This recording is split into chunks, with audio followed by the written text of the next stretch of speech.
People Making Money. I'm your host, Kevin Bemmel, and we're here every Wednesday morning at 10 a.m. Pacific time, 1 p.m. Eastern time. So it's already, afternoon on the East Coast. And for my viewers in Europe and Africa, it must be evening there. I think, about 9 That's o'clock? Right. My mom's in Germany, so 6 or 7 hours ahead now. Yeah. So thank you for joining us. And today I'm really excited to be talking to a relatively new friend of mine, Vanessa Donaldson. I had the opportunity to be on her show a few weeks ago, and she's now returning the favor by subjecting herself to being on People Making Money. I think, though, this is not a perspective that we've had on the show. We've had lots of military people, but Vanessa is what we call in the sort of lingo a mil spouse, or was a mil spouse, which stands for military spouse, right? The military loves acronyms like that. And if you saw any of my social media posts, so you saw that I said now she's a civ spouse. Yes. Civilian spouse, right? So we're going to talk about, or I'm going to ask Vanessa to talk about her life, her journey, and I think we're going to learn some very useful lessons from what Vanessa has to tell us. So thanks for joining me so much. Thank you so much, Kevin, for having me. Appreciate it. Yeah. So I as I do with almost all my guests on this show, there's a question I'm always curious to know, and that is, when you were a child, was what you're doing now, is that what you dreamed about being, or what was your expectations for adult life, especially adult professional or career life, when you're, and going back as far as you care to go. Some people go all the way back to like when they were 5 or 6, others start more in high school, but as far back as you're willing to take us. Yeah. So that's a question that could go on for minutes, days, hours. So we'll try to condense it in this time frame. But for me, going back, when you phrase that question, it has to go back to my youth and being born. Really, I was born into parents of diplomats. My dad was a State Department Foreign Service officer. Wow.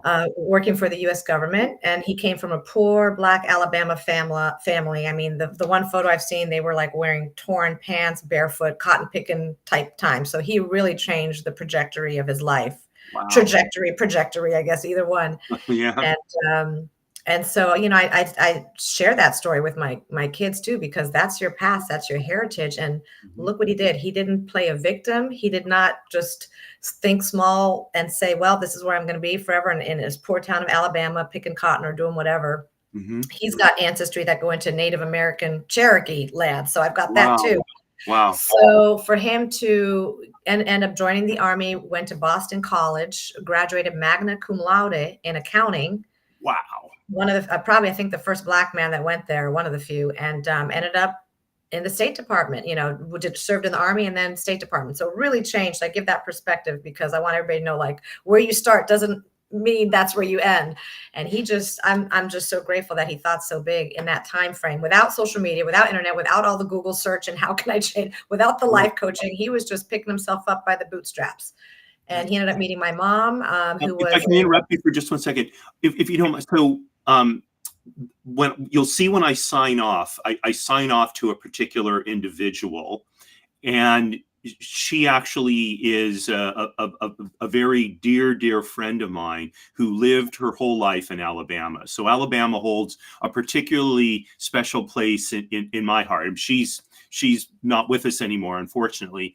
But I'm just curious, where in Alabama did your father grow up? If yeah. I had to do some research, and please, I talk a mile a minute, so feel free to say, hold up the finger, slow down, stop, because I want you to get these questions in and ask things that you're curious about, or I can just be Yeah. like a freight train. So I couldn't even pronounce the name for a while. I'm like, where the heck did my father, where was he born? And now that we do the van life, my husband and I have actually driven through the area and I saw my maiden name, Gray, written Gray Chapel, Gray this, Gray that. So the town is Ohatchee, Alabama. Didn't even know it existed. I'm like, is that a made up name? I got to go to a map and look, but there really is a little town called Ohatchee, Alabama. And where in Alabama is that? It's dead center, I think. I don't know. Okay. I don't remember. We just drove through it on the And, way to Canada and Alaska, but I really don't know oh, the pin drop yet. so I can find out. it sounds like it could be a Cherokee name. I mean, the Cherokee Exactly. Nation, populated most of the Southeast at one time. So, Exactly. And my roots, wow. he held up a map once of these Native American tribes and said, this is us. We're Cherokee, just so you know. Uh-huh. And then he passed away of a heart attack when I was in college. So all these questions I have remaining lingering, I wanted to ask, can't Yeah. get them. So I've done a little research on my own, but Ohatchee, Alabama, Cherokee. Yeah. So from all that, now flash forward into the 60s, he's overseas and he meets my blue-haired, no, now they have blue hair, blue-eyed, blonde-haired mom from Berlin, Germany. So she grew up child of war in Nazi Germany with bomb shelters going off. She was running down in the basement, living on potato pancakes in the basement, on and off. I mean, that was a staple tradition at our house too, potato pancakes. It just never left her. So Right. when she left the nest, I think in her late 20s, she only spoke German and wanted to go to England, somewhere to learn English. So a lot of people left Germany and they went to London. They took any job they could to start learning English. Mm-hmm. But yeah, so she ended up learning English, got a job as a nanny, and still keeps in touch. I think the parents have died off and the guys are like all in their 50s and up, and she still travels around to San Francisco, to wherever they are, and reconnects. It's amazing. She raised these 4 kids. So that was great parenting training for her. So they met. Long story short, no, it's never short, but that whole dichotomy culture of a Black American meeting a German woman in progressive Europe. They were going to speakeasy clubs, hearing jazz music. And, she brought him home to my family, my mom's family in Berlin, and said, this is the guy I'm going to marry. And they kind of looked cross-eyed, like, what is this? Like, they've only seen Africans in Africa wearing tribal stuff with, bones and ears, like a whole different thing. And she's like, no, this is the guy I fell in love with. So that's kind of the mindset that I got brought into. They were very forward-thinking, very progressive, very like out of the box. So yeah, that's what they've created. And their first assignment was in Cameroon, West Africa. So that's where I was actually born, with a U.S. passport. And again, most of those diplomatic wives got on the next plane to Paris to give birth in Paris in like a really functioning, operational hospital. But my mom's like, why would I get on a plane and fly here? The president's daughter just opened a hospital and I'm going to be the first patient. So we were like the little trial thing. She stayed in Africa. She's like, well, you're not going to Paris? Would have been nice to have Paris on my passport, but no, it shows Cameroon. It's a little harder for TSA, but yeah, so that's what I was born into. We lived in Cameroon, Vienna, Austria, Brazil, Tunisia. So my whole life was traveling, moving every 3 to 4 years. It was kind of a conversation, like, where are we going next? What's happening next? Different schools, different languages. So that kind of, I think, led to my dream of traveling, experiencing different cultures, always being in like the 5 senses, different smells, different foods, the more variety, the better. And so that kind of leads me to, where I am today, which we'll move in the story, but that's the foundation. That's the past. I thought about being a flight attendant for, back in the day, everybody was the captain and we flew so much. I'm like, well, I'm going to be a flight attendant. But yeah, we kept moving around. And then I ended up coming to the States of Virginia for high school, college. Got too closed in again in the US, that US culture. I was like getting stifled. I'm like, there's more to do in the world. There's more to see. I can't just stay in this little Virginia town. And ended up joining the Peace Corps in Africa again. Wow. So put anywhere in the world. I checked that box, anywhere in the world. Ended up in the Sahel Desert of Niger, West Africa, working on a women's community development initiative project. They realized they were mainly focusing on men in the Peace Corps for years and left the women out, and men were spending most of the money in indigenous countries on prostitution and liquor. That's what they found out over time. I'm not going to, blanket it's all, but that was a Yeah. statistic. So they Yeah. brought women in to work with women, and the village had to build a mud hut for me. That was their village contribution because they didn't have actual money, of course, to pass around, but that's how they could show we want to volunteer here. We want this woman to come and work with women.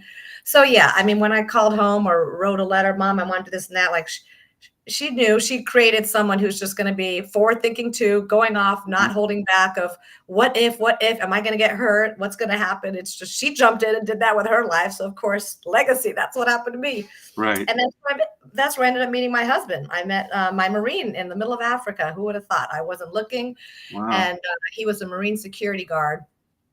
Guarding duty for the U.S. Embassy. So I understood the embassy culture. I'm like, oh, I lived that in my youth, State Department. I get it. I never really knew much about the Marines. Very vaguely, I think I remember going to a Marine house in Brazil or maybe Tunisia to go watch a movie. They always had like movie nights. So that's all I kind of remembered in my youth. I'm like, oh, so now this is the guy that runs this whole thing.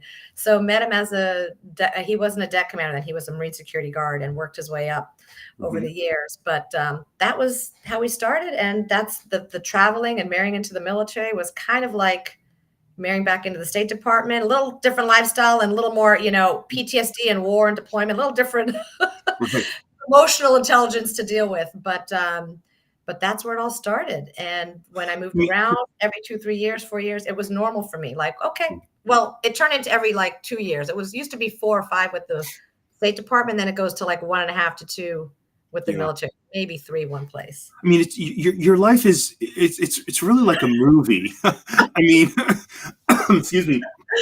Some of the things you said, I had flashes of certain movies, like when you said, you lived in Cameroon, right? And it reminds me of that scene in Trading Places with I'm going to put his name all of a sudden, Eddie Murphy and Dan Aykroyd, right? And they're on the train, and he's like, "I'm from Cameroon," thing, and of course everybody's looking at him like, "Oh yeah, this is a typical," right? And it's so he plays. He twists the stereotypes so brilliantly in that movie, right?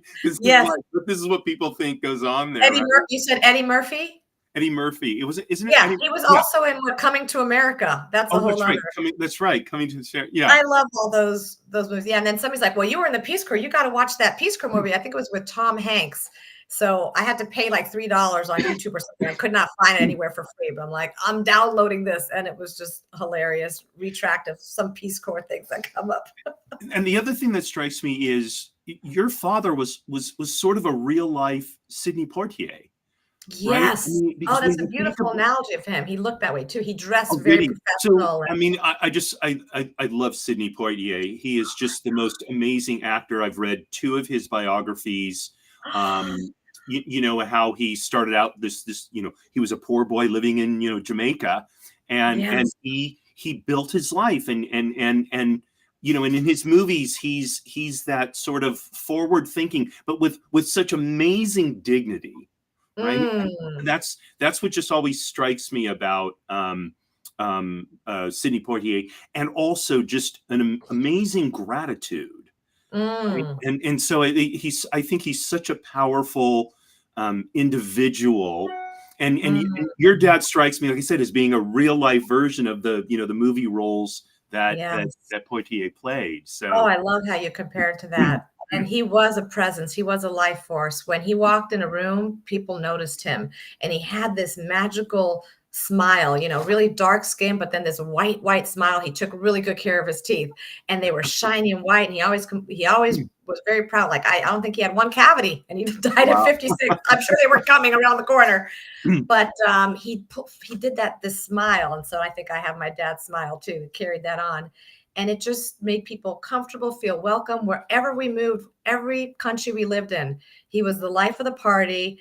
On the weekends, everybody knew Bill Gray. Like, you just knew he was there. And then you add my mom to his arm with her beautiful in the 80s or whatever, with her beehive, or the 70s in Brazil, running around with her blonde beehive up. I mean, they were just quite a couple. When they were in Vienna, Austria, they actually pulled my dad on the side into a modeling thing on stage for very Vienna, Austria suits. I don't even know the tailor-made stuff, but they wanted him on stage modeling their suits. So on the weekends on fun, Wow. I have video or pictures of him in photo album, and he's dressed to the T in these suits, modeling on a runway with all these beautiful European women on his arms. My mom's sitting in the audience, like, "Is this a good idea?"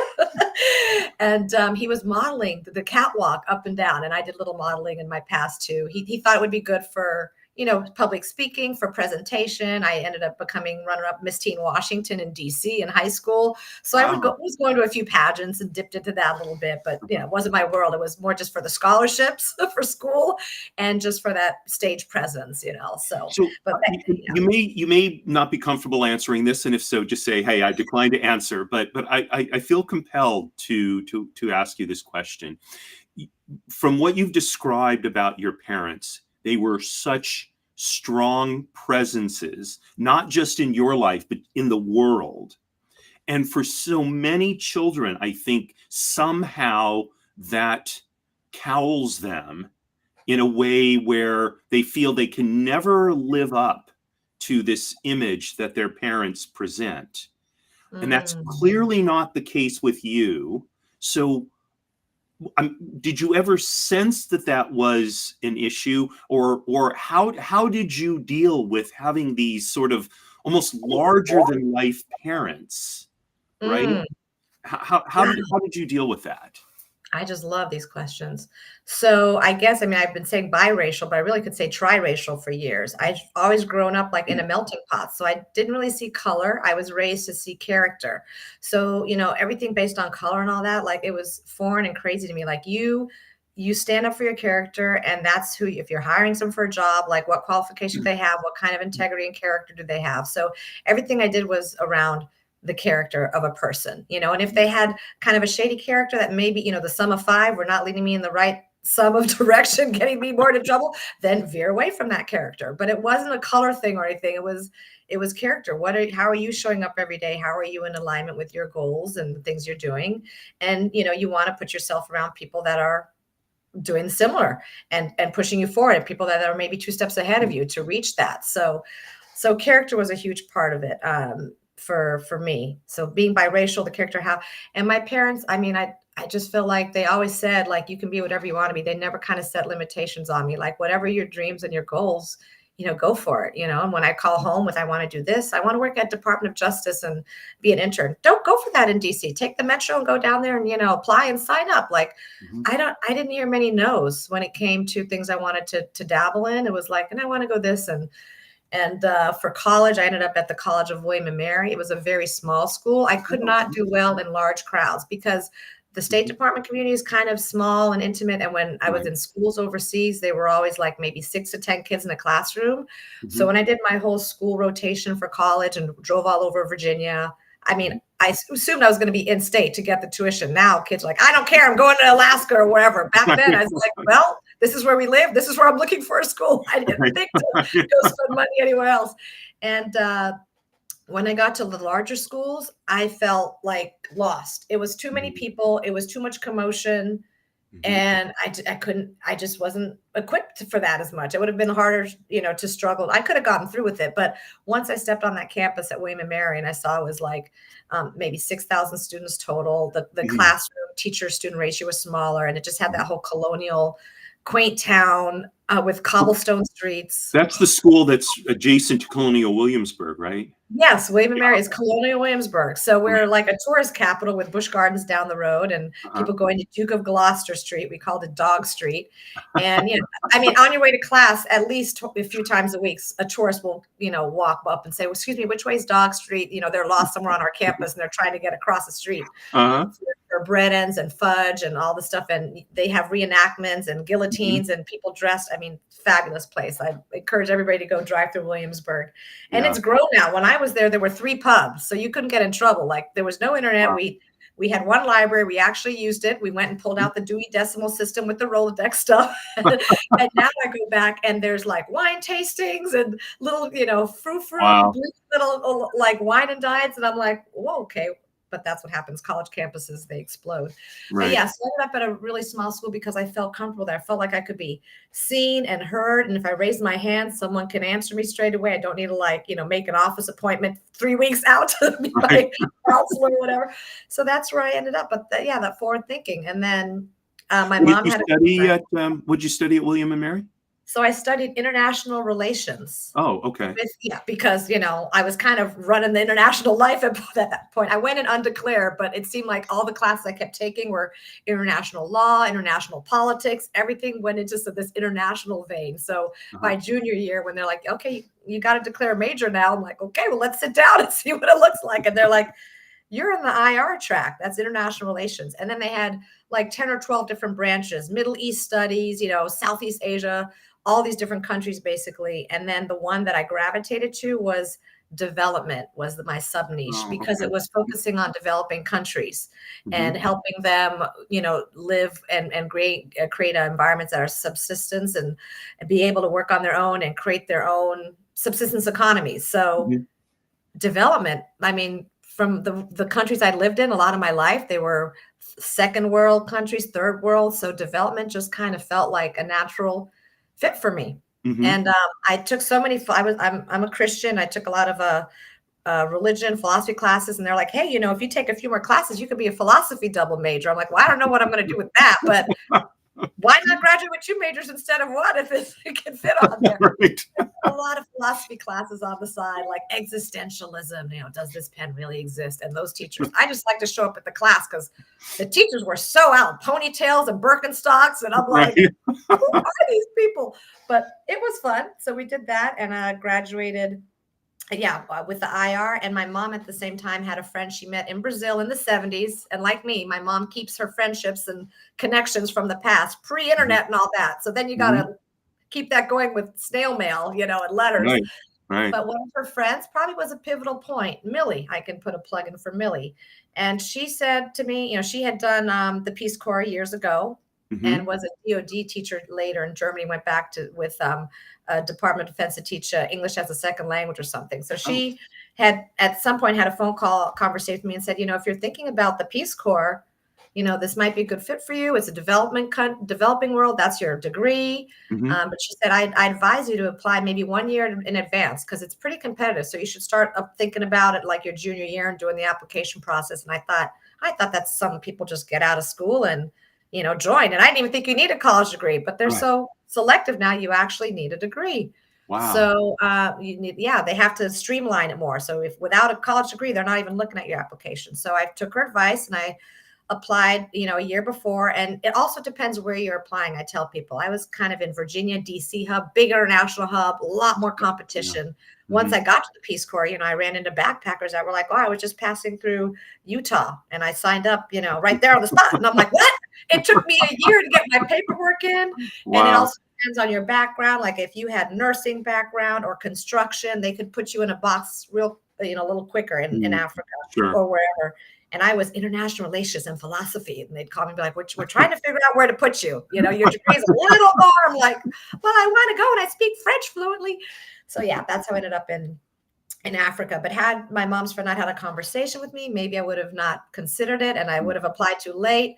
It took almost a year. I mean, they would call me at school to test if I spoke French, and I was speaking French better than the recruiter on the other end. I'm like, would you like to go in German now? My mom's German. We can speak German too. They're like, we just need to verify what you put on your application. Right. So we took care of that. And then it was a waiting game.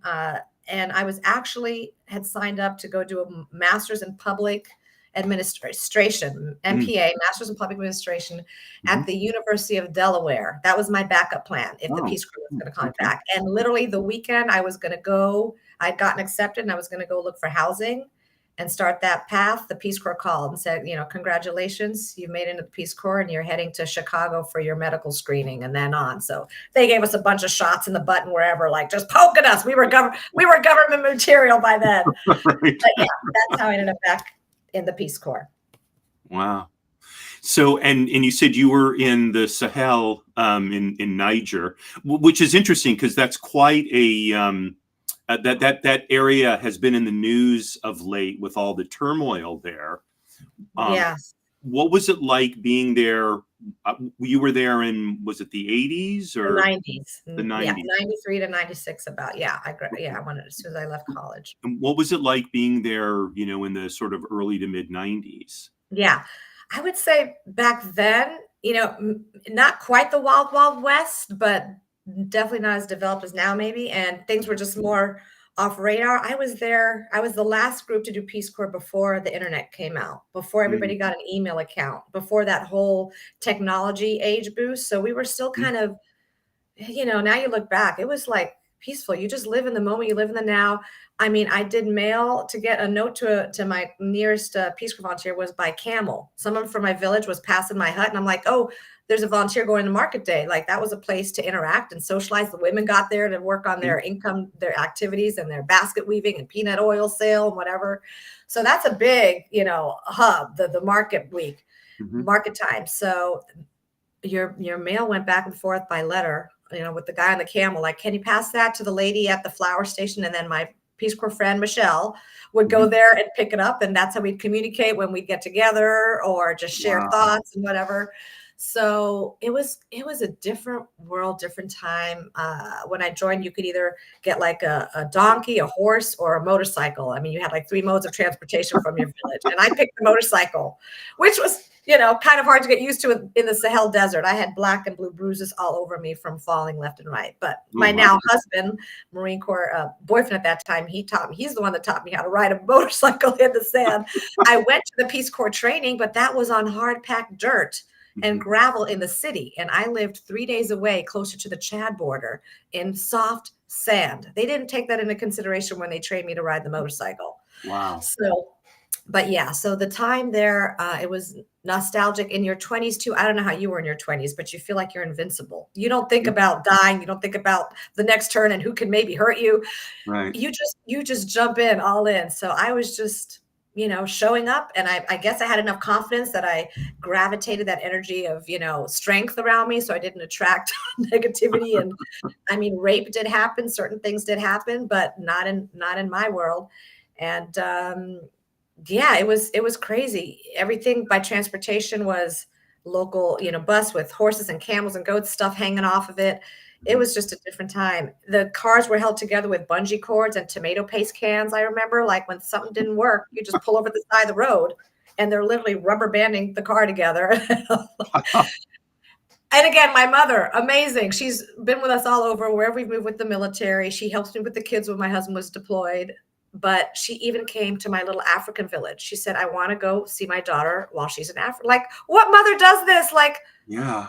looking back again, she was just like, well, that's where she is.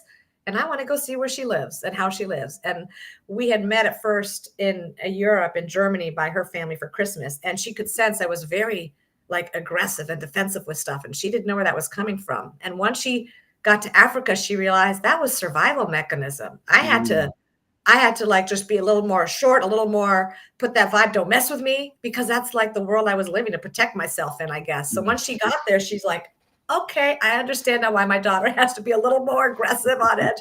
And she made it from the city where most people stop anywhere. They stop at the city, they go to the resort, and that's the end of it, right? But Right. no, she took those local bush taxis, we call them, transportation with me all the way to my village. My brother had come too. It was a little more of a shock for him. And she just got integrated with the people. She met my village mom, because I said there was a woman in the village that always brought me food. Or when I traveled and I came back, she always had a bowl of food at the door. And it was millet with sorghum okra. It was like snot, nothing fancy, but this was what they lived on. Right. So that's Yeah. what I got learned to eat. I chipped a tooth once biting into rice because there was a rock there. So I had to go to a French dentist for a tooth repair. That was a little scary. But my mom came, and I'll never forget the moment when I brought my mom to my village mom and said, this is Mariama. This is the woman who takes care of me when I'm here. And my mom, I'm sure, has been praying for me every day, like, protect my daughter in this village. I Right. had 500 people. They only spoke Berry Kenori, only a village of 500 people, which was, again, a good setting for me because I like small environments. And I just remember my mom and this village mom holding hands and hugging and just crying and connecting, like two mothers were connecting. My real mom, she got to meet my real mom who gave me birth, and then my village mom who was taking care of me. So Wow. yeah, there's my mom again. Like, what mother jumps in and says, "Come join?" And then when in the city, the boyfriend, which is now the husband, could shuttle her around in the Marine Corps van and deliver fresh baguette to where she was staying. He found them a place to stay when they were in the city. So he was already setting a good impression for her at that point. Right. Like because my mother would even tell me, oh my gosh, at some point I sent her a postcard, fell in love with a Marine moving to Rome. That's kind of how, after we separated, yeah, look, your eyes lit up. That's, I'm sure, what my mom did, plus worse in the US. Like literally, she thought she's getting her baby back and I'm going to go out to school or do something. And the postcard just said, fell in love with a Marine moving to Rome, because that's where his next assignment was, Rome, Italy. And so yeah, she had to deal with that, but that's what she created. I always say, this is all part of you, like I can't think any differently. So yeah. Wow. So now you got married and you moved with your husband to Rome, and he was Moved to at the Rome. he was at the embassy there, or At the embassy. And I do have to say too, yeah, my mom would always, oh gosh, she had me questioning too. She would say, do you really love the man, or do you just love the house he lives in and the food that he's providing? Because you go to the Marine house and you have hot dogs and hamburgers and popcorn. And that sure was a nice change from my millet and okra sorghum from the village, right? And then the house was this beautiful, lush castle that 6 Marines lived in. They had a housekeeper and they had a pool to swim in. And she was just like constantly like, just make sure it's the right guy, because there's a lot of exterior factors you could be looking at, and then you down the road you look at the guy and be like, who is this guy? I really do just like the hamburger in the house. But again, she forgot that she ingrained character in me, and I found someone with incredible character. When I saw how he presented himself and the things he did in the community and how he worked with the embassy and on his time off and where he spent his time, the character echelon, which is building and building and building. I'm like, no, it's not the food. It's not the hot dogs. It's not the house. So yeah, so end up in Italy, and he was already pre-planning before I came. I went to the Marine Corps ball there once, flew there and back, and then I extended in Africa and almost lost him because, we had a phone call, and these phone calls were on the rotary phone thing. It was like $1 a minute. I watched the counter go, and I would spend my I had made $200 a month. Kevin, $200 a month at the Peace Corps volunteer. People are like, how do you do that? Well, it's fine when you live in a mud hut and you're eating, millet and sorghum. But when you join the rest of the world, you're not getting far. So when I would do these phone calls, and we would have to let her write 3 months ahead, like schedule, like I'm going to go to this point, this day, this time, to be by this phone number for our phone call. He was just at the embassy somewhere, but I had to really do some movement that took time. And I'd get there and watch the counter go. And I would use my $200 bill, my $200 payment, what I made, my bread and butter for living on for the month. And I'd watch, we'd hang up, and I'm like, I'm out of money, honey. I love you. I got to go. And I'm just sitting there like, wow, I just used every penny of my paycheck for this phone call, for love, for this phone call, for this guy. Wow. So, and then we had one intense call when I told him that I was extending in the Peace Corps because I was applying and got accepted for a volunteer leader position. So I moved out of my village, after 2 years, into the city. The nearest city was still 2 hours away from my village, still close to Chad. It was called Zinder. And I lived there in a house, and I was in charge of 30 to 40 volunteers that were all in the area. So I was the one that went out and helped them get settled, helped them with their grant projects for whatever, they're doing in their villages. And yeah, it was a position that I said, I wanted to do this. I got accepted, and I didn't want to pass it up. And I felt in my heart that it was probably the last thing I was going to be doing on my own time, because after that it was going to be connected to someone else.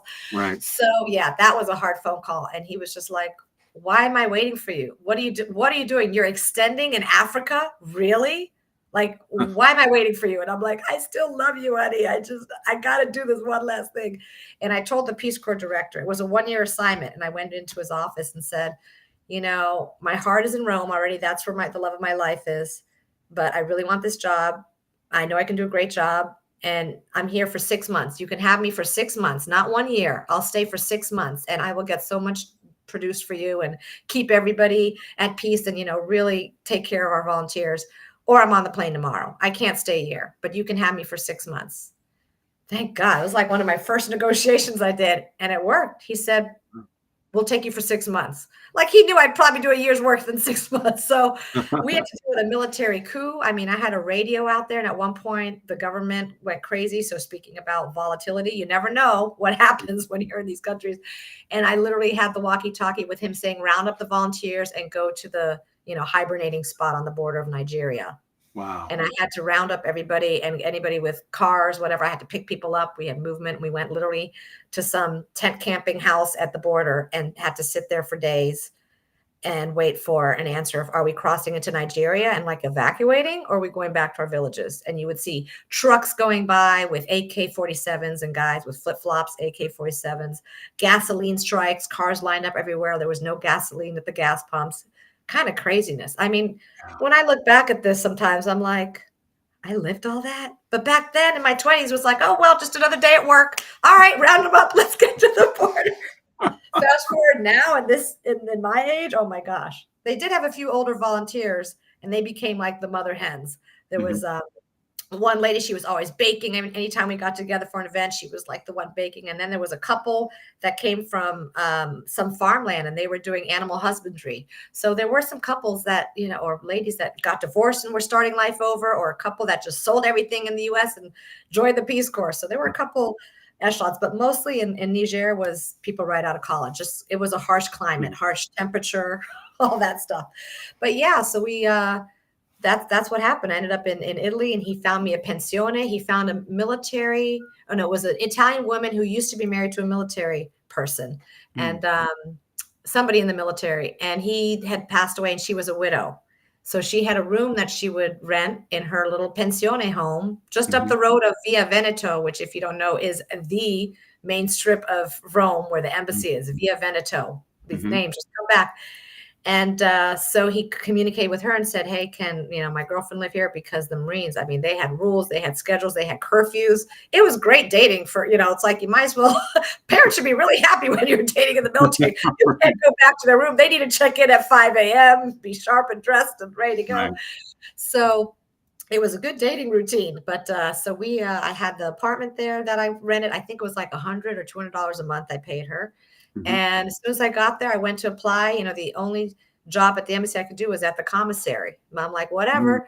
So I noticed, I tried to, of course, work like in the political attaché office and media. I was trying to do all this other stuff, but everybody that had parents working there, who got the summer jobs when they came? It was their kids that were all for the summer. Yeah. So all these kids were bilingual. They were our age, and they were speaking Italian and, you know, just running the place. I'm like, gosh, look at these kids.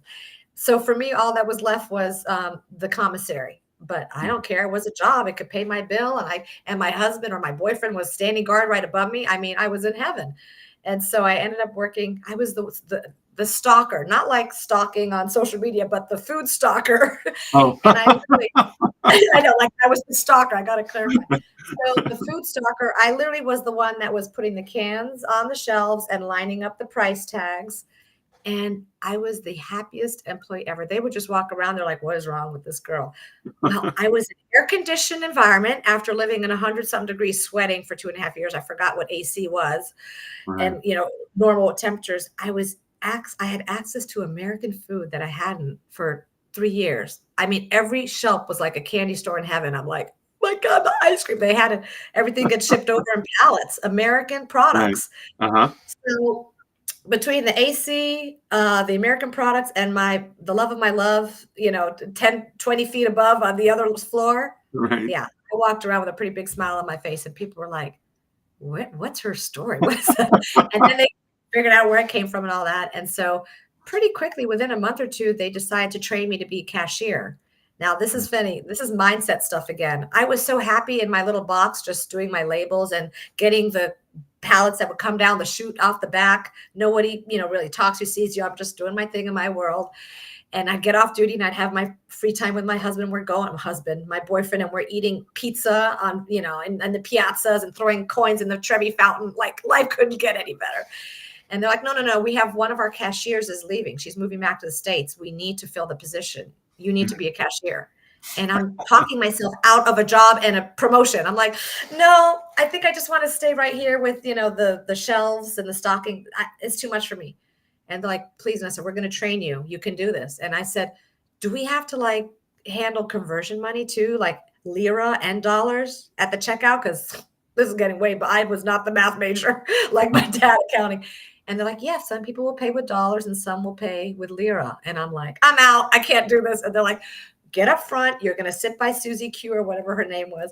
So I sat by her and shadowed her for days and just, okay, all right. And then she put me in the seat a little, okay. And then, yeah, before you knew it, I moved up to like head cashier, and it was so fun. And I didn't realize, again, being in the commissary is kind of like CENTCOM for the embassy. Everybody goes through there to get their favorite products. Everybody gets to know your name, like Vanessa, the cashier at the commissary in the basement. And We I should think add for the people listening, a commissary is like a grocery store.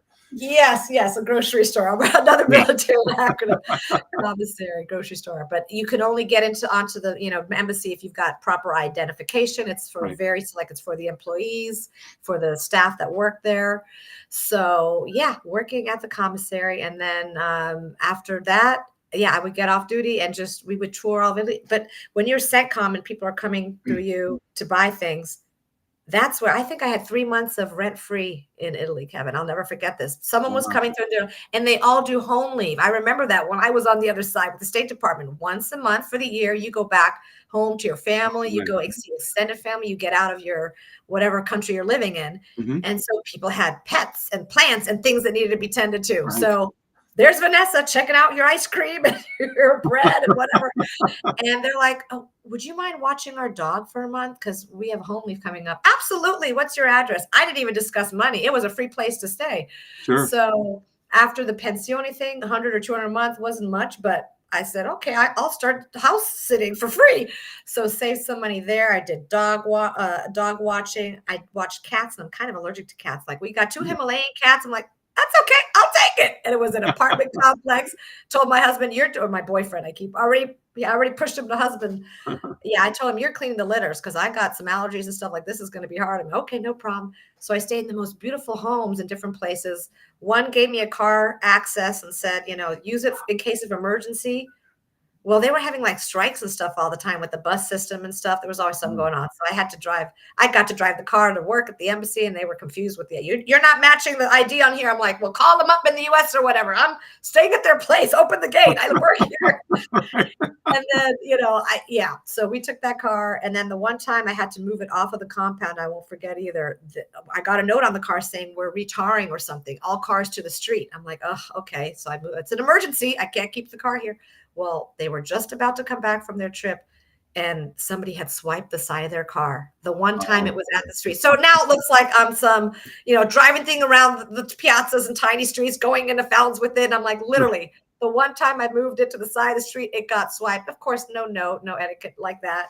But they came back, and I'm like, we had to move it. I think there were cameras outside too. I said, we had to move the cars. They tarred. They were like, don't worry about it. And I remember the Marine Corps ball came up. I didn't even ask for payment yet. I was just happy to have a free place. I was just happy with the free place, but they still gave me a nice thick envelope with all these $100 bills for watching their dog. One place had me watching cats or plants. This was funny. It was a rooftop. What do they call those? Penthouses. Oh, so they had access to the roof and had plants all over the place. Now, I don't have a green thumb. My husband or my boyfriend did. And I'm like, okay, I'll watch your plants. And so immediately I'm back to him like, you're going to have to help me with the plants. I know it's not cats now, but I need help. We got to keep these plants alive while I'm staying. And then it rained most of that month of August. So they were getting watered by nature anyway. So it was a great time. And I got a free place. And then the guy that was running the cashier or the commissary ended up getting engaged and moved in with his girlfriend. And he had like a sublease for 6 or 8 months still available. So I ended up there in his beautiful place in Trastevere, which is like an art district where you open up your back doors and you hear old Italian women singing while they're making pasta. You hear the pots clanking and they're singing, Pavarotti's playing out of windows. And you're like, is this me? So, yeah. So that's where this book also came out of, the whole I love me and then I love you is a story about my husband. So it's our Lawrence in Arabia, because you started off even saying like, this sounds like a movie. And people are always telling me like, where's your book? And I'm like, you know what? I'm tired of answering that question. Like, I don't know, one day. So this year it's a bunch of different authors, but you can see pictures. Actually, there's my picture. Look that's the nomads. Those are the Tuaregs of Agadez. And there I am. Yeah. In my little mud hut. So you can read a little about that. There's a QR code so you can hear me talking about it. But yeah, I ended up there, and there was the order actually did not come marriage and then baby. So I have to always do a disclaimer there too. And this is part of me letting go of all that religious built up, pent up, shame because I was a baby coming before the marriage. So I say navigated a military lifestyle from Birkenstocks. It was the Birkenstocks first in the Peace Corps. I should have added braided hair for another B. My hair was always like in these braids just so I didn't have to deal with the curl and the nap.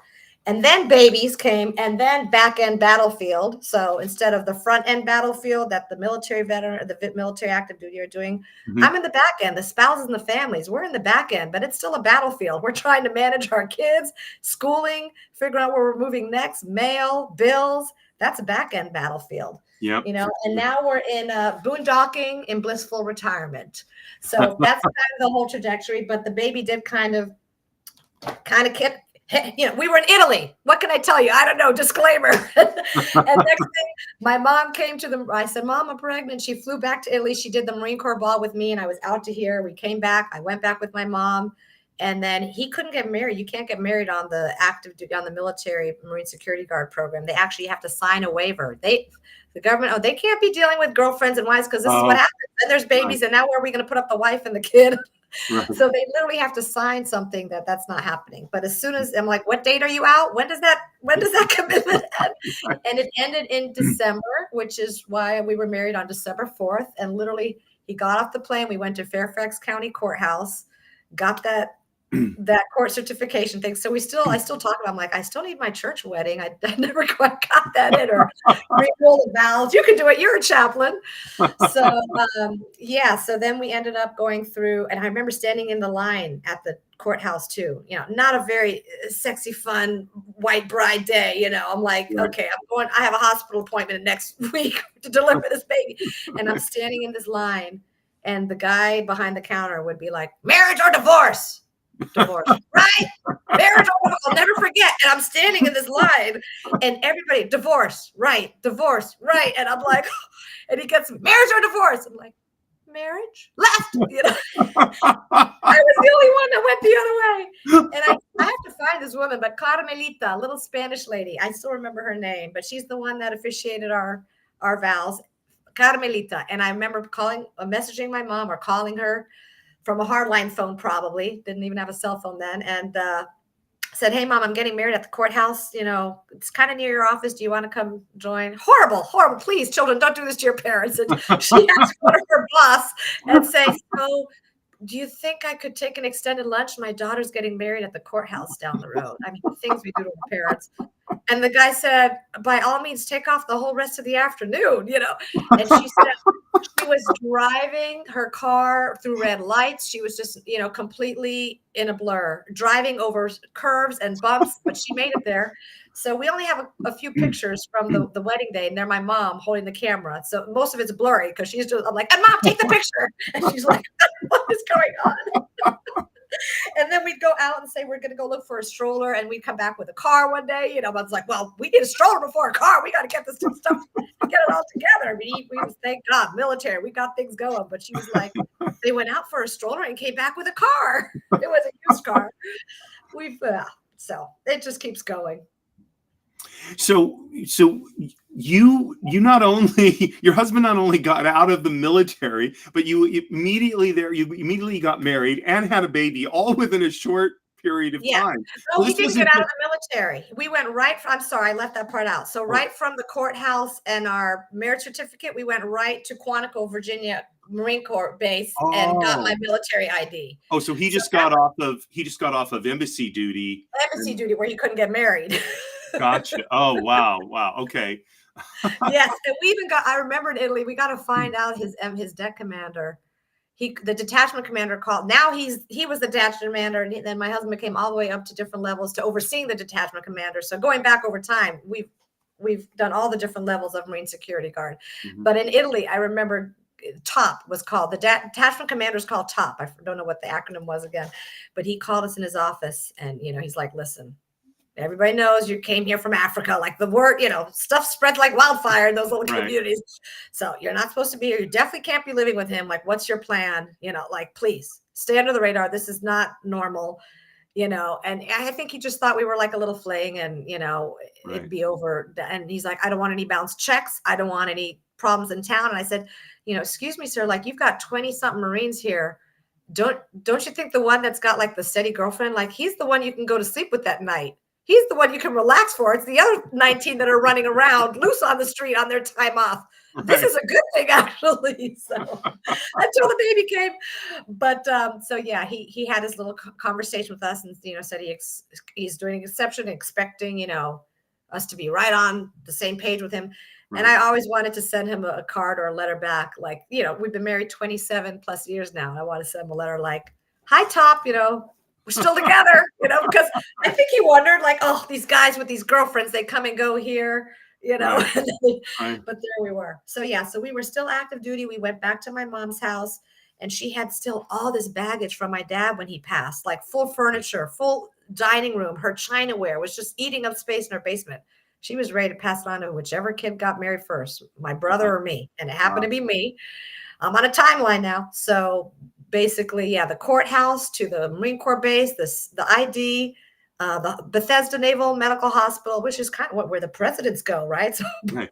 born in Cameroon, Africa, and my children get to go to the Bethesda Naval Hospital. And so had our daughter there, stayed home with my mom. And while my husband was transitioning out of Marine Security Guard and getting his next assignment, he showed up the house with a Ryder truck, and we packed up everything my mom had and gave her hugs and kisses and took off to Camp Pendleton Marine Corps Base, clear across the country. And that was Oh, his okay. first So you duty came out station. here. Wow. Yeah. So that was the first and the last. We started there 20-something years ago and somehow did a whole world tour and ended up at Camp Pendleton as well. But yeah, and I thought the military would move us because in the State Department side, the movers come to your house and pack your stuff up and then ship your car and all. But my husband, he's so good. He's the accountant too. I didn't realize I was marrying an accountant. My dad was an accountant. It's all coming together over time. Right. So I'm like, okay, I see. So he's always thinking of, how to maximize our benefits, this and that. When we're not home, we run an Airbnb. We're always doing something. Right. So yeah, he said, we're doing a Diddy move, Diddy another move. military Right. acronym. Do it I'm like, yourself. yes. I'm like, what is that? We're the people. He's like, no, we're the people. We get the check and we back it ourselves. And I'm like, I just had a baby. I'm supposed to pack China, trying to have a pity party. So quickly learn you can't say no, can't say can't, all that. So Right. I'm like, but we don't even have, find it. Be creative. I'm using underwear, t-shirts. I'm bubbling up my mom's Chinaware. We got it. We got that van packed up. And off we rode with that baby in the car seat in the middle between us, bouncing with our acid reflux. And we made it as far as Georgia, his family. And he said, yeah, you guys are staying. I'm driving out. I'll fly you over when I find us a place. So Right. that was it. It took a year to move on the base. California, Camp Pendleton had limited housing at the time. There was a wait list. I'm like, what? We move on a base, but we don't move on a base? Like, what is this? They're like, yeah, it's a 1-year wait list. Got to go into town. So we ended up in San Clemente for a year in a little triplex, they called it. Didn't know what that was either for a while, but Right. 3 units together. Right. Zero triplex. I learned about, what was it? A zero lot size or something. I'm like, what does that mean? Zero lot line. It's all California stuff, right here and there. So, San Clemente, that was where the Western White House was at one time when yes, Richard Nixon, right? White House was there. Yes. Yeah. And we were living one street away from Del Mar, that beautiful downtown on Avenida Granada. Wow. I didn't even know because by the time we got there, all we were doing was unpacking boxes. I'm breastfeeding a baby. I'm like, what just happened to my life? And, when I came out to breathe the fresh air, and I literally walked out with the baby in a stroller, he's off to work. And I asked, excuse me, which way to the beach? I'll never forget, the people are on Del Mar. They're like, just down the hill. And I did 2 blocks down the hill with the stroller. And I saw the Pacific Ocean with the San Clemente Pier. And I'm like, wow, we're pretty close to the ocean. Like, I had no idea. So that pier became our go-to meal when we didn't want to cook. They had $2 plates every night was, either rib night or chicken night for $2. I'm like, I don't feel like cooking tonight. So we would go and got our walked all the way down the pier. And then it was always the negotiating who was pushing the stroller uphill. Because if you've been to San Clemente, going up that hill from the pier up, you're huffing and puffing. And we were like in our 20s. And then with the stroller. So yeah, I pushed the stroller up for some exercise. Ended up teaching jazzercise there because I'd be in the back the first week or two. And the teacher's like, you. And I'd start moving up front next to I'm training you. You're going to be my sub. I'm like, what? I don't do. Yes. So I did a quick little CPR thing, and I'm her sub for jazzercise, which was fun. My husband was gone. He's like, you got to find ways to keep fit. I'm like, well, I can work out. And they always had jazzercise. Always has the childcare next door. So you roll your baby in your stroller right there and you get your little ticket thing and you get on the stage. I'm like, perfect for those moms. I ended up going to work on Del Mar at Petit Bonhomme, it was called. I just loved the name because it was French. Right. So it was a little baby store, and I'd walk in there, Petit Bonhomme. Well, as soon as I walked in, I find out the woman has this French accent. She's Belgian. We start speaking French, and she's like, would you like to work here? I need some help. Okay, I live a block away. So I'm walking to work with the stroller, going to do my jazzercise with the stroller. And she had a little play area. She's like, yeah, you bring your daughter. I've got Veggie Tales and little tapes she can play here. It's all set up. So I got to, yeah. But that's how it is. Wherever I went, I was always looking for how can I make a little supplemental income? How can I get out of the house and be a part of a community? Mm-hmm. You know, what can I do with my role as a military spouse? And it's very colorful and crazy. But that's it. Everywhere we moved, I ended up working either for the embassy, regional security officer assistant. Wow. I've worked for American Business Group in Abu Dhabi, like helping network groups together. I've worked for a local Emirati sheikh company that was doing training. They were flying over pilots and doctors and all kinds of people in that industry of health and wellness, and they'd fly them over and put them up in 5-star hotels. So I had to make sure the belly dancers were there at night, and I was running events. I didn't want to leave. When we were in Abu Dhabi, and I told my husband, like, oh, your next assignment is Hawaii. I think I'll stay here with the kids. I am all set now. I've got my routine. I've got this great job. And he's like, no, it doesn't work that way. I don't leave my family in the Middle East without all of his benefits, because now I'd be like on the local market. Right. So wherever we go, I ended up being like, what was it? A English-speaking women's association. Never go to the restroom during an election. You might come back and they'll vote you into something. So I went to the restroom, English-speaking women's association. We were living in Conakry, Guinea. I came back and they're like, okay, we just voted you in as president. I'm like, no, I'm not even applying. They're like, yeah, you're the face. Yeah, we'll help you. We're going to do everything with you, but someone's leaving and we need to fill it, and it's you. I'm like, I just went to the bathroom. So we had the best time. We ran all kinds of charitable events, like we did galas and all this stuff, and all the money went into local orphanages and local community stuff. So they did pick the right person, and I ran with it and had fun. I worked for Centers for Disease Control in Trinidad and Tobago doing AIDS initiatives. Like my resume is just crazy, but on that other side, it's hard when you're in the US and just trying to claw at a job or whatever. They look at your resume and they're like, well, you've been all over the place, and how long are you staying? Like, I didn't realize people don't hire military spouses a lot in the US because they're like, oh, they're only going to be here for 2 years. We don't want to invest all that time and energy and training, and then they're gone. Right. That's a whole other thing too. Yeah. So, but overseas it works out well because you're already there with your spouse. People get to know you. Right. Positions are open and you can move around. But yeah, you've gone on a whirlwind tour with me. And how many minutes do we have? Well, so unfortunately, we're out of time. We're going to have to do a part 2 of this. Hopefully, you'll come back, because I think we're only partway through your time in the military with your husband, and there's the whole transitioning from military to civilian. So, but like I said, unfortunately, the hour is up. It just zoomed by. I mean, your stories are fascinating. Oh, so, thank you. I could sit and listen to you for another 5 hours. But that's the problem. My husband always says, "Can you find a job where you talk all day and then you come home and you use up all your words?" And I have. I've been project planner, man. I come home and I'm still like, and he's like, you haven't used your words up yet? So I'm like, I found a way, honey. I'm in Zoom land now. I can talk all day to people. Don't worry. So just, sort of summing things up, I just wanted to pick out a couple of key things, and please tell me if I've got this right. So you talked early on about how really character is the central aspect of how you view life, how you view your success, that when all is said and done, building your own character and assessing the characters of the people with whom you want to be involved, that really is kind of the crucial factor.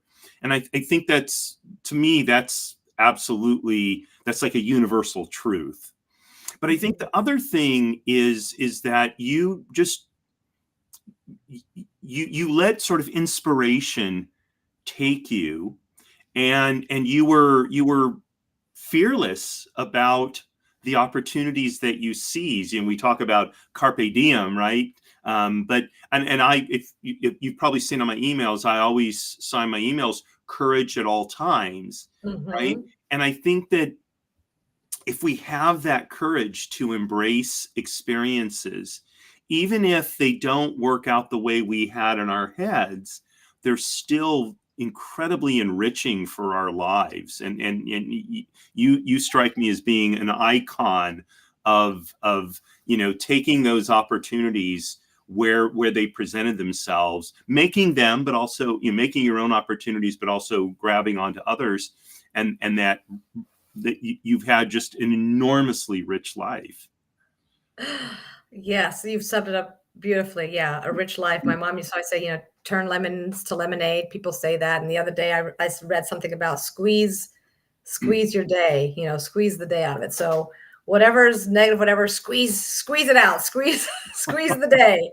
So Yeah. what are you going to squeeze today? What am I going to squeeze today? If you're in the valley or whatever, like life is going to be like this, but Right. keeping hope, staying positive. And, sometimes I wonder, why am I a life coach and what am I doing? People are like, you bring inspiration to people. You bring hope, Mhm. light, and love. And I'm like, well, I can keep doing that. I like that. Well, we're going to have to get more into those aspects the next time we meet.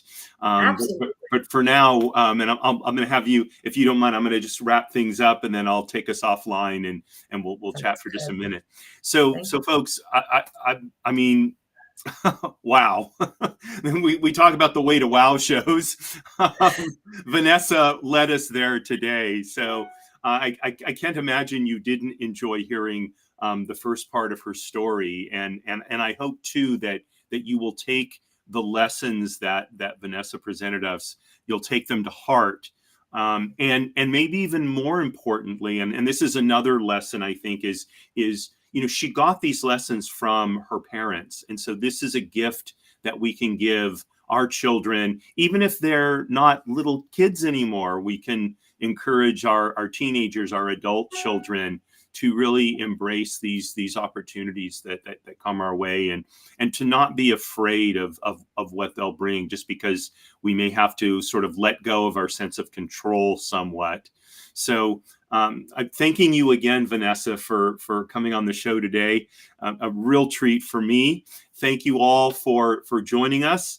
And just real quickly, this wraps us up for the week. But on Monday at 10 a.m. Pacific time is Trust and Estates Weekly. On Tuesday at 10 a.m. Pacific time is Business Lessons from the Military.